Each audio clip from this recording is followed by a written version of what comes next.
Barack Obama in 2004 was totally unknown.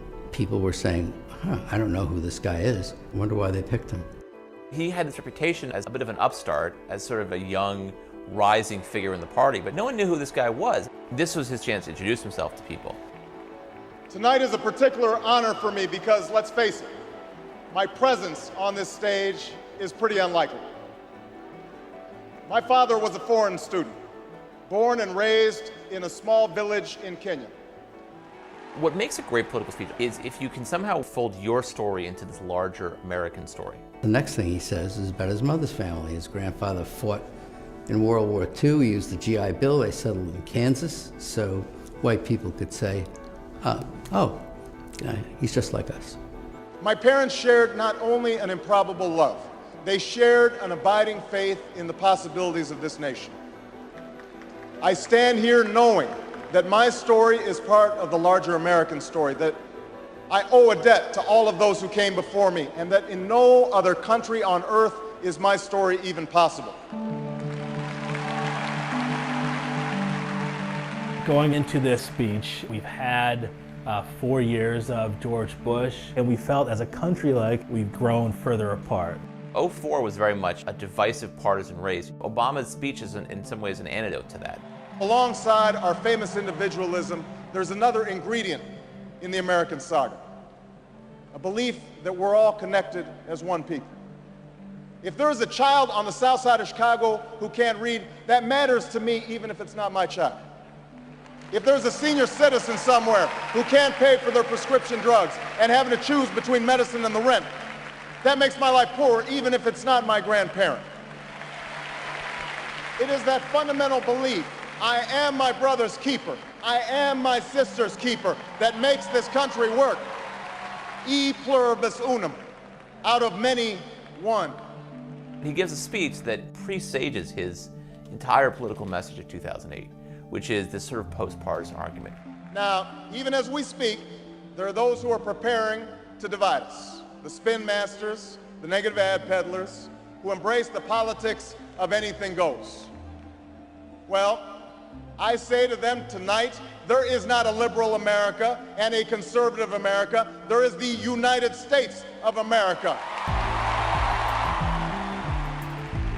Obama was born with two great gifts. One is his mind, and the other is his ability to speak to large groups of people. There are three things that Obama does that really makes that speech effective. He wants concrete detail. He likes story, and he loves antithesis, the use of repetition in structure to show contrast. There is not a liberal America or a conservative America. There is one America. There is not a black America and a white America and Latino America and Asian America. There's the United States of America. The pundits like to slice and dice our country into red states and blue states, but I've got news for them too. We worship an awesome God in the blue states, and we don't like federal agents poking around in our libraries in the red states. We coach Little League in the blue states, and yes, we've got some gay friends in the red states. We are one people, all of us pledging allegiance to the Stars and Stripes, all of us defending the United States of America. The way he uses his hands, he actually points a lot and does a lot of this, and a lot of this, and a lot of that. In doing so, he gives off this sense of energy. I am new, I'm someone who is dynamic. And he doesn't do that so much anymore. He's a little more solemn and reserved when he gives speeches today, but I think it's more reflective of his office. In the end, that's what this election is about.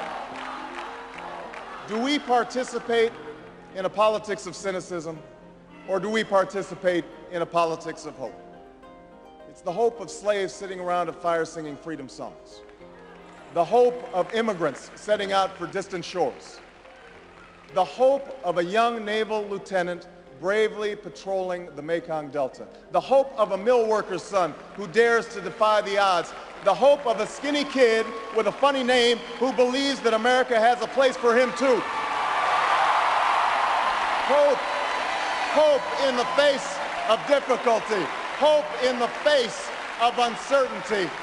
the audacity of hope. His appearance at that convention, which was the best speech of the convention, better than John Kerry's, was electrifying, and without it, he wouldn't be president. I think sincerity means a lot. There are people who, when they speak the truth as they see it, and they're very effective doing that. I believe this country will reclaim its promise, and out of this long political darkness, a brighter day will come. Thank you very much, everybody. God bless you.